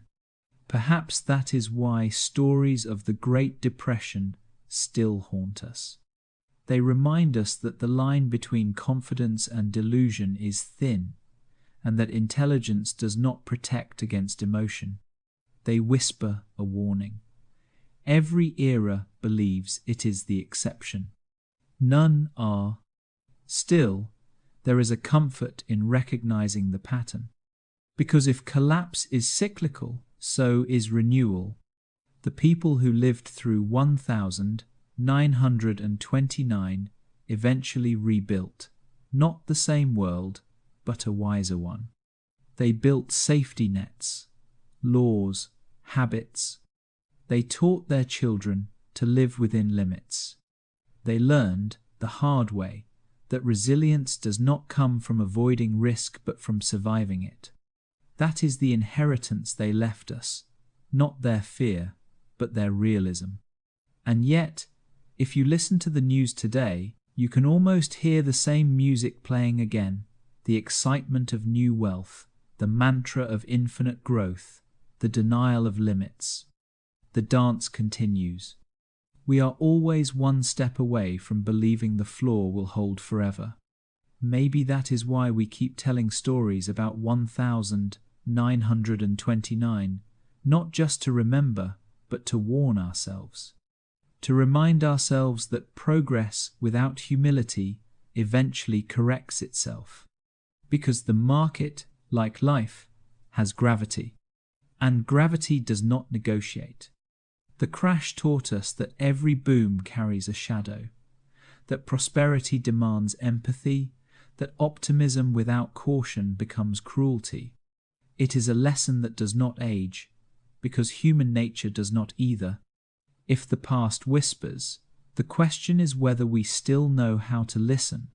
When you look at old photographs of men standing outside the exchange in their rumpled suits, you are not seeing strangers. You are seeing us only earlier in the cycle. You are seeing what happens when confidence runs out of air. And maybe the point is not to stop believing altogether, but to believe differently, to invest less in the illusion of control and more in the practice of awareness. To remember that stability is not permanent, but kindness can be. That is the real modern parallel. Not that history repeats, but that it invites. Each generation gets a chance to hear the echo of the last one and decide, will we listen or will we need to fall again to remember how fragile we are? The choice, as always, is ours. And if we ignore the whisper long enough, it will return as a roar. If there is one thing every collapse leaves behind, it is a mirror. When the noise fades, you are left staring at your own reflection, what you valued, what you ignored, what you were willing to risk for comfort. The crash of 1929 turned that mirror on an entire generation. And what it showed was uncomfortable. It revealed how easily belief can become blindness. For years, people had mistaken wealth for wisdom. The men who made fortunes were assumed to be brilliant, almost prophetic. They were not gamblers, they were captains of progress. When they lost everything, the myth cracked. The crash stripped away the glamour and left behind something ordinary, human error, repeated at scale. That realization changed more than markets. It changed conscience. People began asking new questions. What does success mean if it collapses this quickly? What kind of intelligence builds a system that can destroy itself in a week? What is the value of freedom if it only protects those already safe? Those questions did not have easy answers, but they reshaped the decade that followed. Out of disillusionment came reflection, and out of reflection came a quieter morality, one rooted not in ambition, but in awareness. The first moral lesson was about humility. The crash proved that no one, no company, no expert, no empire is immune to gravity.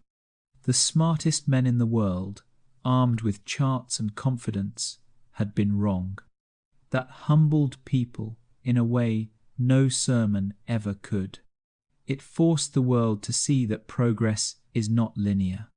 It bends, it breaks, it doubles back. The illusion of control was shattered, and for a moment, humanity remembered its scale. That humility became a moral foundation. It birthed caution where there had been arrogance. It made people question the ethics of endless growth.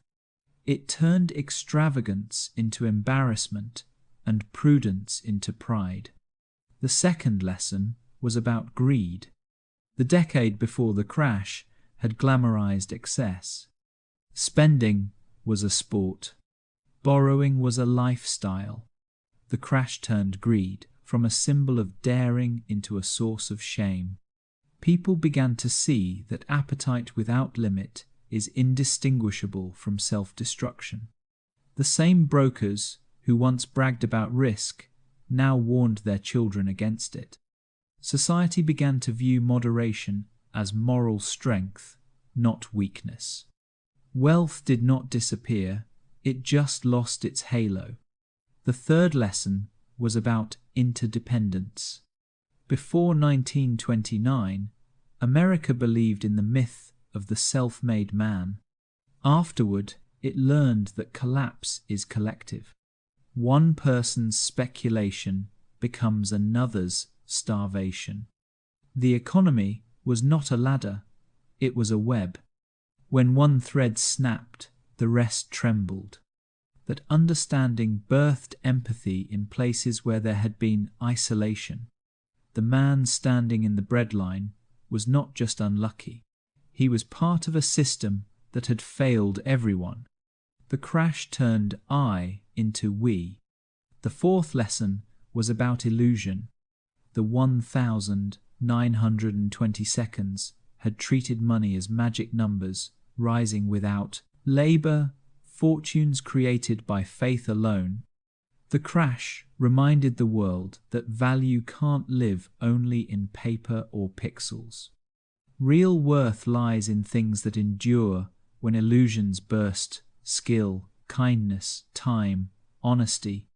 That is why people began saving not just money, but meaning.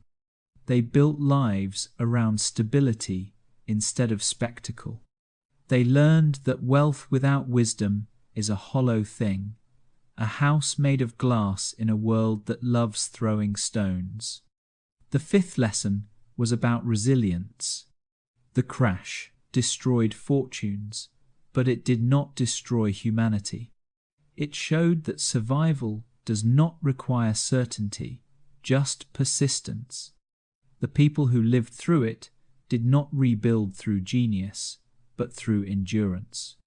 They worked, they waited, they adapted, and in doing so, they discovered that dignity does not depend on success. It depends on showing up. One man who lost everything later said, "It was not the fall that taught me anything. It was the standing back up." That sentiment became the quiet, moral core of the 1,930 seconds.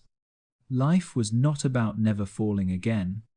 It was about learning how to live with the knowledge that you could. The sixth lesson was about memory. The survivors carried the crash like a ghost that followed them everywhere. They taught their children thrift, caution, humility, not as paranoia, but as protection. The phrase, "Remember 1,929, became less a warning than a prayer. For decades afterward, that memory acted as ballast. It kept society from drifting too far into fantasy. It reminded people that bubbles do not burst out of nowhere. They are built inch by collective forgetting. And that, perhaps, is the hardest truth of all. Forgetting is seductive. The crash did not happen because people were evil. It happened because they were comfortable. Success dulled vigilance. Progress made humility seem outdated. People stopped asking hard questions because easy answers felt better. That is the real moral failure, not greed or speculation, but the refusal to remember that fragility lives in everything we build. In the aftermath, some tried to moralize the crash as divine punishment, a biblical cleansing of excess. But the lesson was smaller and more human. When we confuse comfort with safety, we stop noticing the cracks. That is the story that repeats through time. It is not about money, it is about blindness. Every era builds its own version of invincibility, a market, a technology, an empire, and every era eventually learns the same lesson, that no tower is too tall to fall, and no fall is final if humility returns afterward.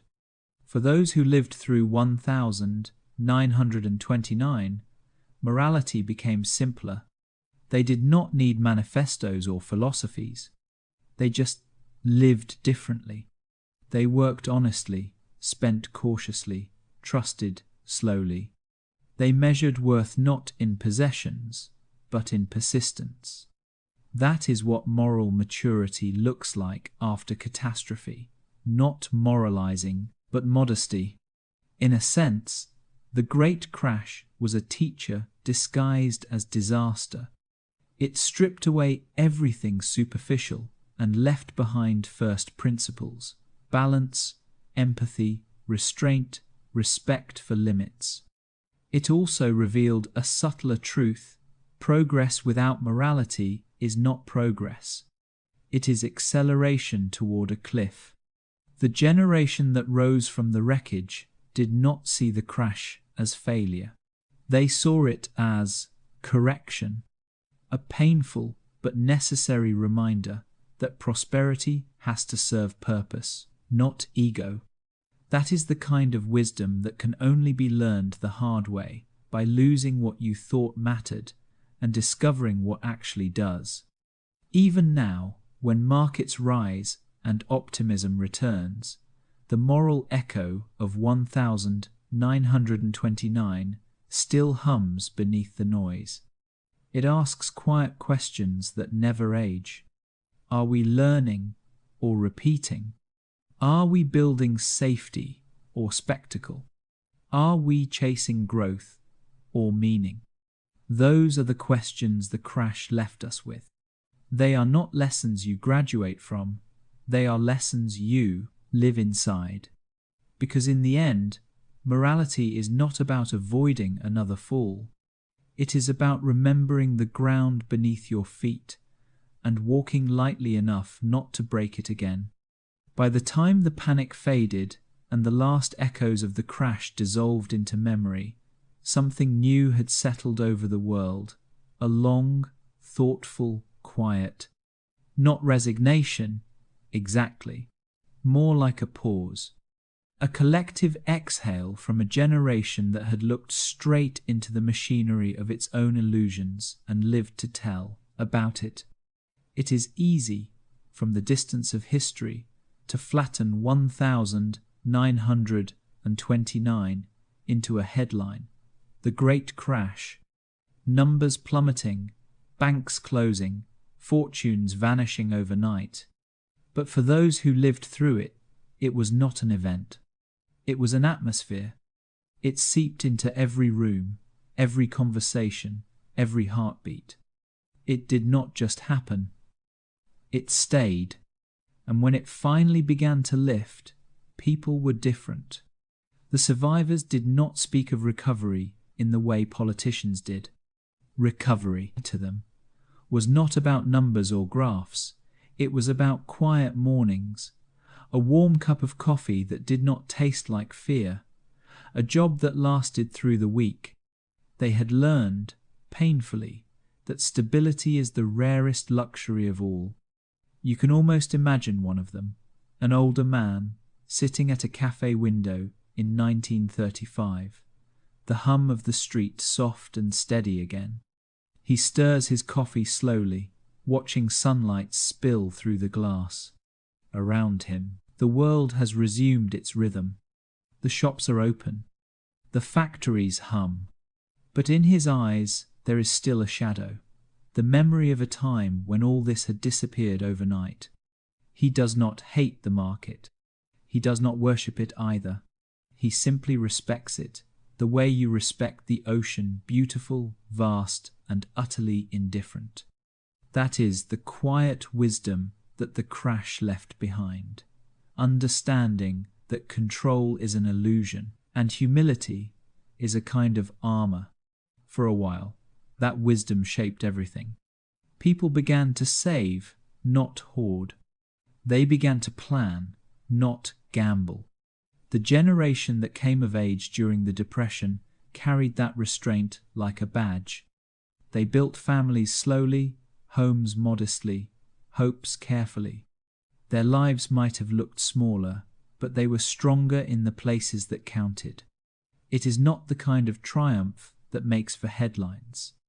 It is the kind that rebuilds a world. Because the crash, brutal as it was, did not destroy the human instinct to hope it purified it. It burned away the vanity and left only the essentials, the will to endure, the grace to adapt, and the humility to begin again.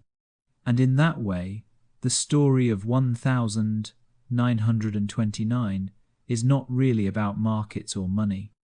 It is about perspective, about what happens when everything collapses and you realize the ground underneath you still exists, that you still exist. For every man who lost his fortune, there was another who found his purpose. For every tower that emptied, a family learned how to live with less. The crash rearranged the world's definition of wealth, less about accumulation, more about connection. Neighbors became lifelines. Simple meals became rituals. The measure of success shrank but deepened. Years later, when the economy roared again, many survivors watched from a distance. They saw a new generation rise with the same old optimism, young people buying on credit, talking about endless growth.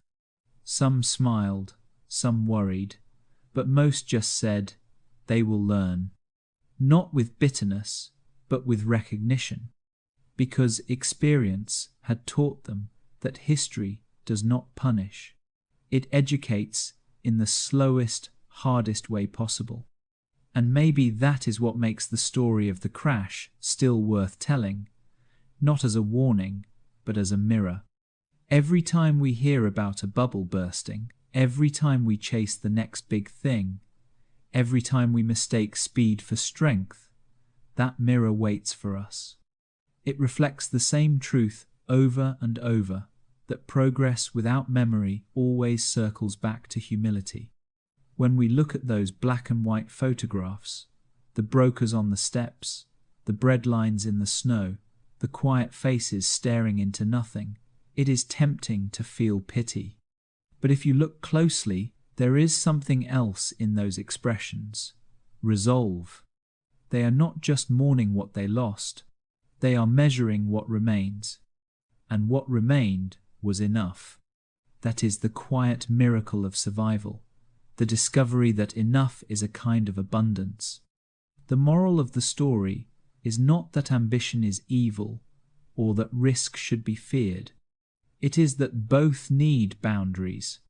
Growth without reflection turns to greed. Confidence without caution turns to collapse. The people of 1929 learned this not through philosophy, but through hunger, through shame, through rebuilding brick by brick. It is easy to think of that generation as broken, but maybe they were simply refined, tempered by hardship, into something more enduring. Their world had shattered, yes, but when they rebuilt it, they chose stronger materials, community, empathy, realism. And maybe that is the real legacy of the crash, the reminder that ruin and renewal often arrive hand in hand. That collapse is not the opposite of progress. It is part of it, the painful correction that brings us back to truth. We can see echoes of that same cycle everywhere, when economies crash, when movements fail, when personal lives implode. The pattern is the same. First denial, then despair, then the slow return to meaning. We rebuild, not because we forget, but because we remember. In that sense, 1929 was less a tragedy than a teacher. It taught that wealth can vanish overnight, but integrity endures, that systems can fail, but people can choose decency anyway, that the world, though indifferent, can still be navigated with care. The crash stripped away noise, and what it left was honesty. Maybe that is the final gift of every collapse, the chance to start over, lighter, clearer, closer to what matters. When you stand far enough back, the crash does not look like an ending. It looks like a turning point. The day a civilization remembered its own humanity. And perhaps that is why the story still resonates a century later. Because we keep building new versions of the same illusion, and every so often the world reminds us gently or brutally, that balance matters more than brilliance. So, as the lights of the exchange flickered back on, and the streets of New York began to hum again, the people who had lost everything carried something priceless. Perspective. They would learn that nothing, no fortune, no institution, no promise, is truly stable unless it is rooted in humility. The market recovered. The nation rebuilt. But the best thing that survived was not the economy. It was the quiet wisdom that comes from surviving yourself. That is the real story of 1929. Not the crash, not the fall, but what came after: the stillness, the reawakening, the choice to keep living with eyes open. Because the end of certainty is not the end of hope. It is the beginning of understanding. And so, when we look back at the great crash of 1929, we are not just revisiting a chapter of financial history, we are revisiting a story about being human, about how entire nations can rise on faith, fall on fear, and still find their way back through something quieter than confidence: resilience. The numbers will always matter to economists. The billions lost, the percentage drops, the charts that fell like cliffs. But to the people who lived it, the meaning ran deeper. It was about mornings that began with uncertainty and ended with survival. About learning that hope does not vanish when the money does. It simply changes shape. The crash stripped away illusions and left behind a question that still follows us: what truly sustains us when everything else collapses? For the survivors, the answer was not theory or policy, it was each other. It was the small, ordinary acts of courage that never made the headlines. A mother sharing bread, a man giving up his coat, a child learning to smile despite hunger. Those moments did not rebuild the market, but they rebuilt something more fragile: the sense that life, even in ruin, still has worth. Nearly a century later, the story still echoes. Every time a market trembles, every time we chase prosperity faster than wisdom, the past leans forward to whisper, remember. Remember that stability is borrowed, not owned. Remember that progress without empathy collapses. Remember that the only thing stronger than fear is decency. The great crash was not just an end. It was a turning point, a mirror held up to a civilization drunk on speed, forcing it to slow down and see itself clearly for the first time. And perhaps that is what we need again and again: a pause long enough to recognize that the value of life is not measured in gain, but in grace. So, tonight, as we close this story, maybe take a breath. Picture those streets of 1932, New York, the silence after the storm, the weary faces turning toward dawn. Somewhere among them, an old man is lighting a cigarette. A young woman is walking home with bread in her hands, and both are thinking the same thing: we are still here. And that is the quiet truth behind every crash, every ending, every human storm. We are still here. Thank you for listening, for walking through this story with patience and heart. Until next time, take care of your hope, your history, and the small, steady things that keep you standing when the world forgets its balance. Good night.